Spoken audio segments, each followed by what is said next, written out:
Hi అండి, హిందూ బంధువులకి శుభ సంధ్యా సమయం. చాలామంది గురువుగారు మీ విభూతి బాగా పెట్టుకుంటున్నారు, అది ఏ సమయంలో చూసినా మీ చక్కగా మీ మొహన్ విభూతి ఉంటుంది, చాలా బాగుంటుంది, ఎలాగా ఏమిటండి ఎక్కడ కొంటున్నారు అన్నారు. నేను వారితో చెప్పాను, నేను కొండండి నేను సొంతంగా తయారు చేసుకుంటానని. ఇవాళ అదృష్టం ఏంటంటే మాఘపు రథసప్తమి కాబట్టి ఇక్కడ స్వచ్ఛమైనటువంటి దేశవాళీ ఒంగోలు ఆవులతో చేసినటువంటి పిడకలు ఇవాళ దాలు వేసి పరమానడం జరిగింది పొద్దున్న.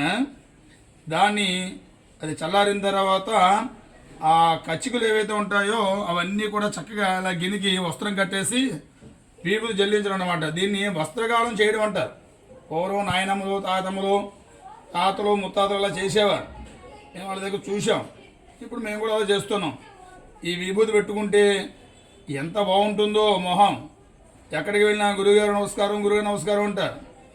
అంటే మన ధర్మంలో బొట్టుకి కట్టుకి అంత వాల్యూ ఉంది. సర్వే జనా సుఖినో భవంతు.